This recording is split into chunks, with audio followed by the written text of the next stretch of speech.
merci d'être resté avec nous. Passer de l'euphorie à la dépression en quelques jours, c'est ce qui caractérise les troubles bipolaires, autrefois appelés psychose maniaco-dépressive. Une pathologie qui se manifeste au moment de l'adolescence ou au début de l'âge adulte et qui est difficile à diagnostiquer. Des troubles qui toucheraient 700 000 personnes en France, autant les hommes que les femmes, plus en milieu urbain que rural. Alors, durant la phase maniaque, la personne est hyperactive, euphorique, a un sentiment exagéré d'estime de soi. Elle est inhabituellement volubile, passe du rire aux larmes, fait beaucoup trop de projets. Elle peut également faire des dépenses inconsidérées ou faire preuve d'un comportement sexuel à risque avec souvent une hypersexualité. Dans la phase dépressive, rien ne va plus, tout se ralentit. La personne montre des signes de grande tristesse, elle n'a goût à rien, parfois elle veut mourir. Les formes les plus sévères sont qualifiées de mélancoliques. Parfois au contraire, l'anxiété entraîne une agitation fébrile, une incapacité à rester en place. Elle a également des troubles de la concentration et de la mémoire. Et puis le sommeil et l'appétit sont troublés, la libido, elle s'effondre. Et puis entre les deux phases, la personne bipolaire retrouve un état presque normal que l'on appelle euthymie ou normothymie. Les troubles bipolaires ont des origines multiples et leur mécanisme précis nous échappe encore. Il existe une vulnérabilité génétique puisque le risque de présenter ce trouble quand un parent du premier degré est atteint est de 10% alors qu'il n'est que de 1 à 2% dans la population générale. Des facteurs environnementaux et psychologiques peuvent déclencher la maladie. Le diagnostic, on vous l'a dit, est particulièrement délicat à poser et des études montrent qu'il faut en moyenne 8 ans avant que le diagnostic soit établi. Comment améliorer le diagnostic des troubles bipolaires? Quels sont les traitements proposés? En quoi l'hygiène de vie est-elle importante? On va en parler tout de suite avec nos deux invités, le docteur Florian Ferreri. Bonjour. Bonjour. Vous êtes psychiatre à l'hôpital Saint-Antoine à Paris, auteur de ce livre, La dépression sans question pour comprendre et guérir, c'est chez Odile Jacob. Et avec nous, Pierre-Anthony Allard. Bonjour. Bonjour. Alors vous étiez directeur artistique du studio Harcourt, aujourd'hui à votre compte, je le précise parce que vous n'êtes pas en invalidité, donc vous travaillez toujours, c'est pour ça que je le précise. Parce que quand on dit étiez, ça serait un peu embêtant. Auteur de Mes années Harcourt, c'est aux éditions Le Passeur. Voilà. C'est en 79 que vos troubles sont apparus. Quel type de troubles? C'était quoi au début? Je ne pouvais pas tellement l'analyser. J'avais 19 ans, j'étais en cours. Les seules choses que je pouvais remarquer, c'est qu'un coup, je comprenais le prof et 6 mois après, je ne le comprenais plus. Donc, ce qui faisait des résultats scolaires vraiment comme la courbe de la bipolarité. Et bon gré mal gré, je suis passé outre. On arrive à des résultats. Attendez, on peut complètement vivre avec ce trouble. C'est justement ça, parce que moi j'ai découvert qu'il m'a fallu quand même en 2007, donc je suis resté 20 ans. Plus de 20 ans sans diagnostic. 30 ans. Sans diagnostic. Mais vous avez alterné donc pendant ces 20 ans des épisodes dépressifs et des épisodes maniaques. Qu'est-ce qui était le plus confortable à vivre? On imagine l'épisode maniaque. Ah bah le début. C'est d'une jouissance absolue, je ne le conseille à personne évidemment, quoique j'ai rencontré certaines personnes qui pourraient prendre ça pour une drogue. C'est d'une joie que vous ne connaissez pas, qui est inconnue en temps normal. Quand vous êtes dans l'euthymie, là, quand vous êtes sur le rez-de-chaussée, on va dire, vous avez une joie, effectivement, et vous rentrez dans un monde de joie que vous n'avez pas habituellement. Et à quel moment l'angoisse ou la peur prend le pas sur la joie? Parce que vous guettez. Alors, au bout de 20 ans, quand vous êtes un vieux routier, comme ça, de la bipolarité, je sais bien qu'on a transmis ce terme de bipolarité pour être plus gentil. En fait, c'est la phase maniaque. Avant, c'était maniaco-dépressif. C'était la psychose maniaco-dépressive. Mais c'était un peu, n'est-ce pas, docteur, un peu dévalorisant pour les personnes. Bipolarité, c'est plus léger. Donc, effectivement, il y a une cassure, on n'a pas de réponse, et c'est vrai qu'on est dans le néant, parce que vous n'avez pas de bras en main, vous n'avez pas une maladie visible. Et puis, je pense aussi qu'on le vit mal, et certains hommes le vivent mal, parce que c'est à voir avec l'ego. D'un seul coup, vous devenez faible, vous devenez peureux. Et ça, vous ne pouvez pas le partager. Et c'est lié à un grand gouffre que vous avez en vous, qui est absolument destructeur et qui vous pousse vers la non-vie, vers la mort, en fait. Vous êtes un mort-vivant quelque part. On viendra au diagnostic en 2007, mais jusqu'en 2007, vous n'avez jamais consulté de psychiatre, vous n'avez jamais pris de traitement? Si. Si, et alors, si, j'ai usé 5 psychiatres. Les pauvres. Non, ils sont tous contents, pas des moindres. Mais on ne m'a jamais apporté une réponse. Mais on disait quoi? On mettait quel mot sur quel diagnostic sur ce que vous aviez? Bien que je réagissais trop aux antidépresseurs, très vite, c'était curieux. Mais moi, écoutez, je leur disais, c'était très simple, je voudrais le dire pour les auditeurs. En fait, la bipolarité, c'est quoi? C'est simple. Un jour, vous ouvrez votre fenêtre, tout est beau. Vous ouvrez la même fenêtre 6 mois plus tard, tout est triste. Alors, j'en reviens quand même, on est plus dans un domaine de créateur. Baudelaire était comme ça, comment il s'appelle ce musicien, Gustave Mahler, qui composait qu'à la demi-saison. Il ne composait pas toute l'année. D'accord, donc il était en phase maniaque. Effectivement. Concrètement, quand vous étiez en phase maniaque, à quoi ressemblait votre vie? Qu'est-ce que vous faisiez? J'étais le roi du monde, je faisais rire tout le monde, on ne dort plus, on le mange... On se respecte pas, en fait. Je n'ai jamais eu d'addiction à aucune drogue, hein, faut bien le dire, mais une joie excessive, une excitation, une création, qui n'aboutit pas forcément à du positif. Vous faisiez chauffer la carte bleue, comme certains... Non. Moi, on considère, docteur, comment vous appelez ça? Je suis hypo. Je suis le seuil avant les dingues. Oh, j'aurais pas dire ça. Non, mais il faut surtout pas dire ça, ce que je viens de dire. Non, c'est vrai que quand on est là-haut, des gens ont fait n'importe quoi. Bien sûr. Et ça, c'est très important d'en parler aujourd'hui. Notamment des prises de risques sexuelles avec des voilà. comportements très à risque et des affections qui sont survenues à ce moment-là. Donc c'est vrai que ça peut être très dangereux. Moi, j'ai voulu en parler aujourd'hui parce que pour dire aux gens qu'on peut très bien vivre avec, ma condition qu'on soit soigné. Voilà. Moi, je suis soigné, donc tout va bien. On va quand même essayer de comprendre comment on peut, pendant 30 ans, passer à côté d'un diagnostic. Colette nous demande comment ne pas passer à côté d'un trouble bipolaire et ne pas le confondre avec une dépression, donc dans les phases hypo. Pourquoi il y a tellement de gens qui errent pendant 10-15 ans sans diagnostic? Alors, il y a plusieurs situations. Il y a une situation où les personnes ne voient pas du tout de médecin et leur fluctuation, leur variation d'humeur est attribuée à la norme. Or, il a un caractère difficile, un tempérament un petit peu compliqué. Donc on dit, bon, il est difficile, mais c'est sa nature, il est comme ça. Ça arrive de temps en temps. Et puis il y a des cas où les patients ont été repérés, ont eu un diagnostic, notamment de dépression, mais pas le diagnostic de bipolarité. On n'a pas réussi à identifier qu'il y avait une autre phase de la maladie qui était une phase d'excitation, d'euphorie. Est-ce que ça veut dire par là qu'à partir du moment où on fait aussi des phases d'euphorie, le diagnostic il est toujours porté? Souvent, quand il y a des phases d'euphorie qu'on a fait personnellement ou que dans la famille, il y a des troubles bipolaires, le diagnostic est plus facile à porter. Mais repérer qu'on a été excité, qu'on a été un petit peu en sur-régime, c'est pas évident. Les patients qui sont atteints de troubles bipolaires considèrent que des fois, leur état où ils sont un petit peu avec un excès d'énergie est leur état normal. Et c'est très difficile de dire quel est le seuil et quel est l'état de base, en fait. Dans la phase maniaque de gestion, est-ce qu'il y a des addictions qui accompagnent souvent ces phases maniaques? Est-ce qu'il y a parfois de l'agressivité? On affiche la question de Laurence qui correspond à tout ce que vous racontez. Alors, la phase maniaque, c'est l'orientation de la vie vers les plaisirs. Le plaisir extrême, alors ça peut être les dépenses, ça peut être les sorties, les soirées. Et dans ces plaisirs, il y a souvent la consommation de toxiques au sens large, l'alcool, les stimulants comme la cocaïne. Et ça peut être des fois les premières consommations.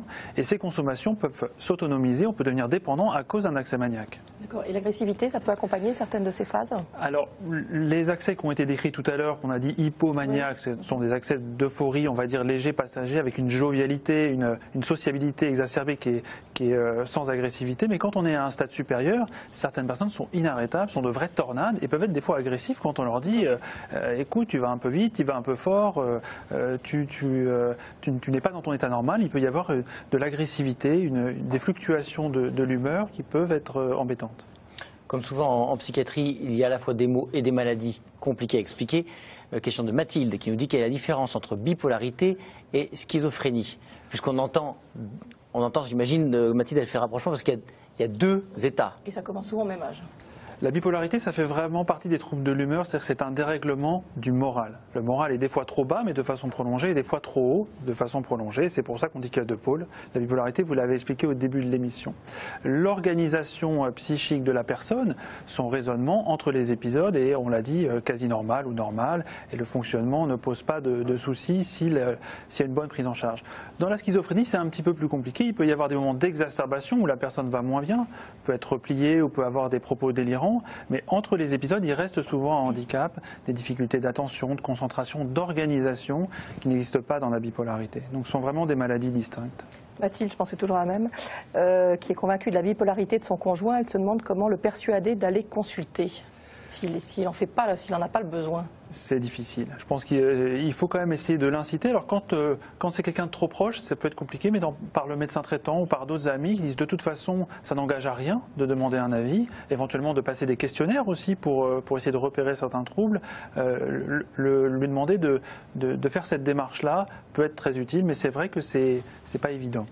Alors vous le disiez, Pierre-Anthony, tout à l'heure, il faut, pour vivre bien avec cette maladie, être suivi. Pour cela, il faut aller voir régulièrement un psychiatre ou psychologue. On a suivi Adrien lors d'un de ses rendez-vous chez le psychologue dans un centre expert des troubles bipolaires. C'est un reportage au centre hospitalier Charles Perrin à Bordeaux. Reportage de Marie Guyot, Alexandre Delaval et Olivier Leplan. Adrien, 40 ans, souffre de troubles bipolaires depuis son enfance. Mais le diagnostic n'a été posé qu'il y a 18 mois. Depuis, il se rend toutes les semaines à l'hôpital, rencontrer différents spécialistes.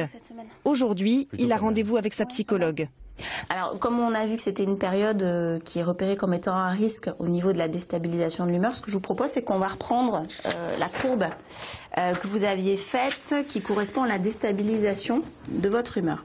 Donc, je vous rappelle... Ce schéma est le fruit de plusieurs semaines de travail. En haut de la courbe, la phase maniaque, qui se manifeste par de l'exaltation et de l'impulsivité. En bas, la phase normale. Le but est de permettre à Adrien de repérer lui-même les signaux qui annoncent ces crises pour agir au plus vite. C'est ce qu'on appelle la psychoéducation. Si je vous donne le stylo, est-ce que vous pourriez me mettre une croix sur aujourd'hui, où c'est que vous vous trouvez, où c'est que vous situez votre humeur par rapport à cette courbe? Là, c'est entre là et là, quoi. C'est pas une croix.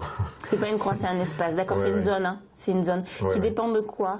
Si l'humeur d'Adrien est aujourd'hui stabilisée, il y a 2 ans, sa maladie a bien failli tout lui faire perdre. Alors ça se manifestait par le fait que petit à petit, j'ai abandonné mon boulot, que je restais enfermé chez moi de plus en plus, que je rencontrais de moins en moins de personnes, que j'ouvrais plus mes courriers, que je répondais plus au téléphone, que ça commençait, que les piles de choses à faire commençaient à s'accumuler, que je les cachais pour pas que ma femme les voie. Comme tous les malades bipolaires, Adrien alternait les phases dépressives et les phases maniaques. Il m'est arrivé de rentrer dans des magasins de vêtements à l'époque et de ressortir avec 10 000 francs de vêtements. Des costumes super, des très belles chemises, très belles cravates, très belles chaussures. Enfin, 10 000 francs de vêtements, il y a de ça, c'était donc avant 2000, ça représentait, je sais pas, pour moi ça représentait un mois de salaire, quoi. J'ai dû demander de l'argent à ma famille, parce que j'étais complètement raide. Mon couple était près d'exploser. Ma femme comprenait pas du tout ce qui m'arrivait, mais pas du tout. Et c'était pour elle insupportable. Donc à tel point qu'on a commencé à entamer des démarches de divorce. Si Adrien a aujourd'hui réussi à sortir de ce cauchemar, c'est aussi grâce à un traitement médicamenteux quotidien qu'il devra prendre à long terme. Quand on souffre d'un trouble et à partir du moment où on va bien en particulier, on peut être amené à arrêter le traitement. Et cet arrêt de traitement se solde malheureusement dans plus de 50% des cas par une rechute rapide dans les mois qui suivent cet arrêt de traitement. Donc il faut absolument qu'on soit vigilant avec le patient pour trouver un équilibre, c'est-à-dire une acceptation du traitement, une prise régulière et une bonne tolérance. Avant, vous aviez du mal à faire... un équilibre qu'Adrien a retrouvé dans son comportement, mais aussi dans son couple, avec l'aide d'une thérapie conjugale. Elle a compris les signes avant-coureurs et même quelquefois elle est alertée sur les signes avant-coureurs avant que je le sois. Où elle me dit là attention, t'es en train de passer dans autre chose. Ou cette dépense que tu as faite, c'est pas une dépense normale. Donc on épluche mes comptes bancaires. Ça c'est moi qui le lui ai demandé. J'ai demandé une sorte de tutorat par rapport à ça. Professionnellement, je sais où j'en suis, je sais où sont mes dossiers, je sais ce qu'il faut que je fasse, je sais quels sont les délais respectés. Et même j'anticipe. J'ai un dossier où j'avais un délai jusqu'au début septembre, et là c'est fini, quoi. Ça y est, il est bouclé, il sera rendu cette semaine. Pour être efficace, la prise en charge des troubles bipolaires doit associer médicaments, suivi psychologique et thérapie familiale. Alors voilà, on parle de traitement. Alison nous demande quels sont les risques de prendre du lithium à vie. D'abord, est-ce que tous les patients, effectivement, c'est le traitement de référence, le lithium, les sels de lithium? Alors, le traitement des troubles bipolaires, c'est une classe de médicaments qu'on appelle les thymorégulateurs ou les normothymiques. Le chef de file, la référence reste le lithium. Avant, on ne savait pas tout à fait bien comment l'utiliser, et quand on ne surveille pas précisément le dosage sanguin du lithium, on peut avoir des complications rénales et des complications thyroïdiennes. Maintenant qu'on surveille de beaucoup plus près, on a moins ces problèmes-là, et on considère vraiment que les risques du lithium sont sans commune mesure par rapport aux avantages du lithium quand on est vraiment bipolaire. Donc il y a une surveillance régulière à avoir, mais c'est un traitement, si on le suit régulièrement, avec aussi un suivi biologique régulier, qui pose peu de problèmes. Qu'on peut maintenir toute la vie. Alors, c'est le traitement des épisodes, et c'est aussi un traitement préventif des rechutes soit maniaques ou dépressives, et il est vraiment recommandé de le garder sur plusieurs années. Pierre-Anthony Allard, vous êtes sous un traitement de ce type-là, lithium? Oui, j'en prends 3 comprimés et demi par jour. Et puis, je trouve que c'est parce que l'irrégularité qui se passe chez les patients, c'est de se dire tout va bien, on est soigné dans une période basse et on remonte. Donc on oublie qu'il y a toujours le traitement à prendre. Or, moi je pense que quand je me retrouve avec mes 3 comprimés, c'est une façon de parler à ma maladie, parce que je viens d'apprendre que c'était une maladie, je pensais que c'était une déficience. Et c'est une façon d'être régulier et vraiment être très policé là-dessus. Parce que la plupart des gens qui vont un peu à la dérive avec cette maladie, c'est parce qu'ils ne sont pas assez sérieux avec les médicaments. Puis-je arrêter mon traitement valpromide? J'ai fait, il y a 12 ans, un accès maniaque, c'est tout, demande Catherine. C'est bien sûr, vous n'allez pas lui dire à elle si elle peut arrêter ou pas, mais de manière plus difficile de faire une générale. concession comme ça à distance, mais quand on a pris un thymorégulateur de façon prolongée, il est des fois possible de diminuer un petit peu la posologie ou de changer les traitements, surtout si l'environnement du sujet le permet, s'il y a moins de stress, il y a une modification. Mais globalement, c'est pas parce qu'on a été bien longtemps que le traitement n'est plus efficace, c'est peut-être au contraire qu'il est très efficace. Donc il faut vraiment bien réfléchir avec son psychiatre des avantages et des inconvénients d'arrêter. Dans certaines situations, on est obligé d'arrêter ou de changer de traitement parce qu'il y a quelque chose qu'on décide, comme une grossesse ou des événements autres qui nous incitent à changer le traitement. Mais sinon, on considère, si tout va bien et qu'il n'y a pas d'effet secondaire, qu'il vaut mieux le garder de façon prolongée. Justement, on demande de parler des effets secondaires des traitements. On a bien compris, on ne parle pas des effets rénaux et thyroïdiens, c'est particulièrement où c'est bien dosé, mais on dit quand même qu'il y a des effets secondaires qui sont souvent lourds et qui poussent les patients à arrêter. Quel type d'effets secondaires? Encore une fois, c'est vrai que ce sont des médicaments et qu'il y a des avantages et des inconvénients. Les effets secondaires dépendent un peu des différents traitements. On a parlé du lithium, mais il y a d'autres thymorégulateurs, notamment certains antipsychotiques. Ça dépend un petit peu de la sensibilité personnelle. Certains patients peuvent ressentir des tremblements ou une fatigue excessive ou des fois une prise de poids. Là encore, c'est très variable d'une personne à une autre et il faut savoir, avec son médecin traitant, essayer de gérer ces inconvénients pour en tirer un maximum de bénéfices. Et ces effets secondaires pour vous? Aucun. Aucun. Oui, j'ai de la chance. Tant mieux. Ludivine a un fils de 8 ans qui vient de diagnostiquer bipolaire. Il est sous antiépileptique depuis 2 semaines. Qu'attendent de ce traitement? Alors, la maladie bipolaire, on considérait beaucoup que c'est une maladie de l'adulte, et ça reste quand même fréquemment le cas avec des épisodes, le premier épisode chez l'adulte jeune. Mais on s'est quand même aperçu que certains enfants pouvaient souffrir de ce trouble. Alors là, le diagnostic est encore plus compliqué, ça nécessite quand même plusieurs avis. Mais ce qu'il faut attendre, s'il y a vraiment une bipolarité, c'est une meilleure régulation de l'humeur et une stabilisation de certaines émotions et de limiter un maximum le risque d'euphorie ou de dépression, qui peut être très embêtant pour suivre une scolarité normale ou pour avoir une vie sociale avec ses copains ou les activités extrascolaires, par exemple. Pierre-Anthony, est-ce que, malgré les traitements, j'imagine que vous avez quand même des moments où la maladie ressurgit. Est-ce que vous les sentez venir et combien de fois par an ça vous arrive? Moi, je suis calqué sur l'hiver et l'été. En règle générale, je peux passer un hiver et un été sans rien, mais généralement, c'est toujours à l'approche de l'automne. Et là, encore cette année, au moment où je vous parle, au mois d'octobre, c'est très simple. Vous commencez à écouter tout ce qui est le contresens de la joie et de la vie. Vous commencez à écouter moins de musique. Vous commencez à avoir froid. Vous commencez à... Les bruits dans la rue vous agressent, les bruits des voitures. vous devenez, et là vous commencez à rentrer dans le spleen baudelairien, vous commencez pas à avoir des idées noires, vous glissez, alors là c'est toute la limite, on ne sait pas où elle est, mais vers une mélancolie, pas la mélancolie au sens où on l'emploie en psychiatrie, voilà, mais vous glissez dans le blues. Vous vous apercevez ou c'est vos proches qui vous alertent? Non, on est complètement concernés et d'ailleurs vous pouvez l'annoncer à personne. Moi j'ai une expression je dis toujours quel blues, mais c'est exactement ça. C'est-à-dire que petit à petit, on a tous ces signes qui vous alertent. Et là, ce qui est formidable, le fait d'être suivi par un hôpital, moi je suis suivi par l'hôpital Fernand Vidal, vous appelez tout de suite et vous dites attention, je sens que... Parce que les proches ont besoin, ils vous disent secoue-toi et ça ira mieux, ce qui n'est pas franchement la meilleure des formules, on le sait. La dépression n'a rien à voir avec la volonté. Ça on le sait, on le sait mais tout le monde ne le sait pas encore. Hein. Oui.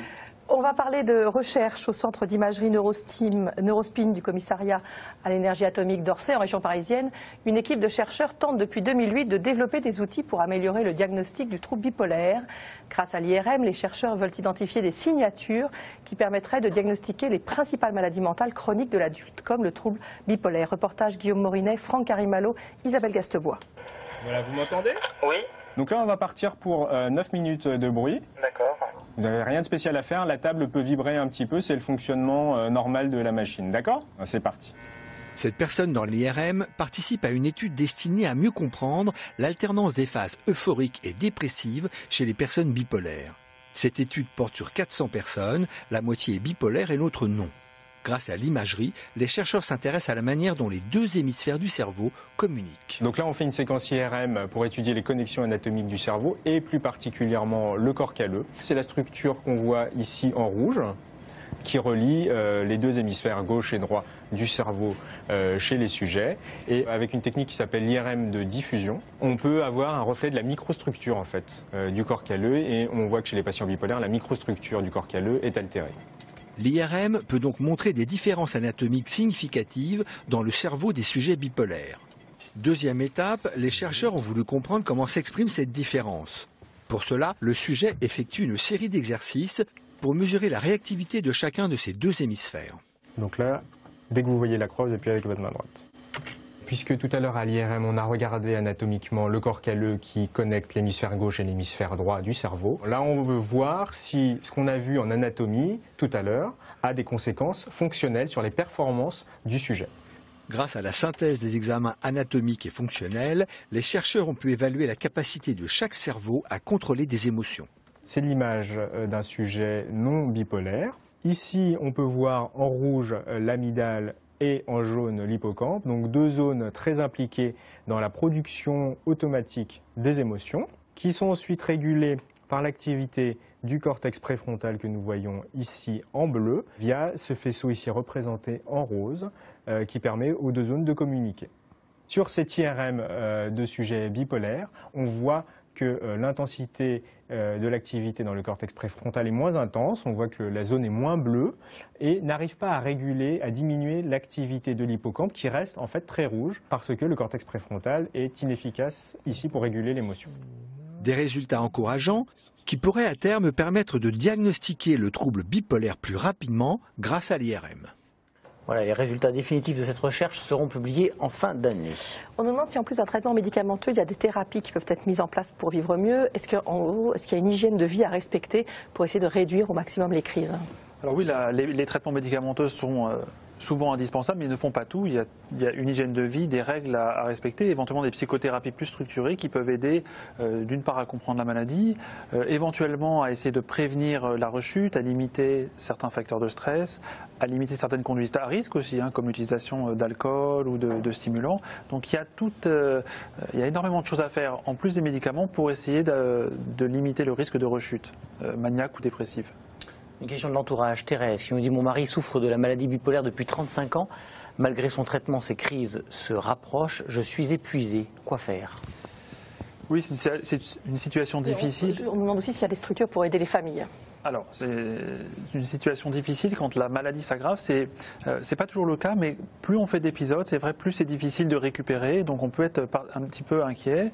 On l'a juste évoqué, mais les épisodes peuvent conduire les personnes à des tentatives de suicide, par exemple. Alors, le trouble bipolaire est une maladie grave. On a, avec le témoignage sur le plateau, on a vu dans quels extrêmes on passait, hein, de l'euphorie à la tristesse terrible. Et dans ces phases de tristesse, il y a un risque vital pour la personne qui peut effectivement se suicider. Pour revenir à l'aggravation éventuelle du trouble bipolaire, c'est vrai que chaque épisode peut laisser en elle-même une petite cicatrice et du coup ça incite à bien traiter chaque épisode et à traiter précocement pour limiter le risque de rechute. Quand on a eu un traitement pendant longtemps, on peut aussi voir s'il n'y a pas des modifications thérapeutiques à proposer pour aller mieux. Entre guillemets, s'épuise, l'efficacité s'épuise? Il n'y a pas d'accoutumance au traitement thymorégulateur, ce ne sont pas des anxiolytiques, mais par contre des fois avec le temps et avec le vieillissement naturel, certains traitements peuvent être moins efficaces. Et puis il y a aussi de l'actualité thérapeutique qui fait qu'on a des traitements des fois un peu plus modernes actuellement qu'on avait par le passé. Merci beaucoup à tous les deux d'être venus pour nous parler de cette maladie. Demain, dans Le Docteur, on répondra à vos questions sur les tumeurs osseuses. Vendredi, un peu de légèreté dans cette semaine. On parlera de l'intérêt de l'argile et des boues pour notamment nos articulations, mais aussi la peau ou les brûlures. L'émission de vendredi étant enregistrée demain matin, on attend ces questions dès à présent. Et puis un appel à témoins, Benoît. Si vous êtes une femme et que vous avez l'impression de ne pas être à la hauteur sexuellement, vous aimeriez être plus performante et pour cela vous avez recours à un sexologue ou même à de la chirurgie, votre témoignage vous intéresse. 01 58 88 85 21. On vous souhaite une excellente après-midi et à demain. Très bon après-midi, au revoir.